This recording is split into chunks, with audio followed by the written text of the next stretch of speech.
దేశీయ విమానయాన రంగ చరిత్రలో కనీవిని ఎరుగని సంక్షోభం సృష్టించిన ఇండిగో ఎయిర్లైన్స్ కు ఇప్పుడు నిజమైన షాక్ తగలనుంది. పైలట్ల విశ్రాంతి సమయాలకు సంబంధించిన కొత్త నిబంధనల అమల్లో ఇండిగో వైఫల్యం దేశవ్యాప్తంగా వేల మంది ప్రయాణికులను తీవ్ర ఇబ్బందులకు గురిచేసింది. దీనిపై విమానయాన శాఖ తీవ్ర ఆగ్రహంతో ఉంది. విశ్వసనీయ వర్గాల సమాచారం ప్రకారం ఇండిగోపై ప్రభుత్వం ఉక్కుపాదం మోపడానికి సిద్ధమైంది. ఇండిగో సీఈఓ పీటర్ ఎల్బర్గ్స్ ను తొలగించాలని కూడా ప్రభుత్వం కోరే అవకాశం ఉన్నట్లుగా సమాచారం.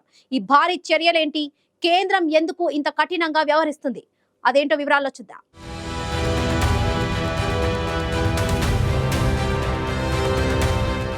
ఇండిగో ఎయిర్లైన్స్ కు ఇప్పుడు తిక్క కుదిరినట్లయింది. పీక్ టైంలో వందలాది ఫ్లైట్స్ ను క్యాన్సిల్ చేసి దేశం మొత్తాన్ని గందరగోళంలోకి నెట్టింది ఇండిగో. దీనిపై గవర్నమెంట్ నెవర్ బిఫోర్ చర్యలకు రెడీ అవుతుంది. The first target CEO.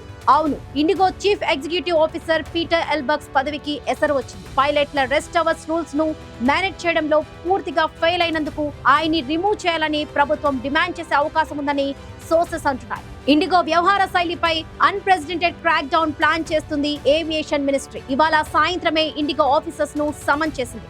కేవలం దేశీయ మార్కెట్లో 2/3 వాటా ఉన్న బడ్జెట్ క్యారియర్ పై భారీ ఫైనాన్షియల్ పెనాల్టీ కూడా విధించే యోచనలో ఉంది కేంద్రం. బట్ ది బిగ్గెస్ట్ యాక్షన్ ఏంటంటే ఇండిగో నడుపుతున్న విమానాల సంఖ్యను తగ్గించడం. అవును, ఇండిగో ఆపరేట్ చేయడానికి అనుమతించే ఫ్లైట్స్ ను నెంబర్ ను కూడా రెడ్యూస్ చేయాలని అధికారులు సీరియస్ గా కన్సిడర్ చేస్తున్నారు. ఇది కనుక జరిగితే ఇండియాస్ లార్జెస్ట్ ఎయిర్లైన్స్ పై తీసుకున్న టాపెస్ట్ యాక్షన్ ఇదే అవుతుంది. మిలియన్స్ ఆఫ్ ప్యాసింజర్స్ కు కష్టాలు సృష్టించినందుకు ఇప్పుడు ఇండిగో బిగ్ ప్రైస్ పే చేయక తప్పదు. కేంద్రం కఠినంగా వ్యవహరించడం ఖాయం.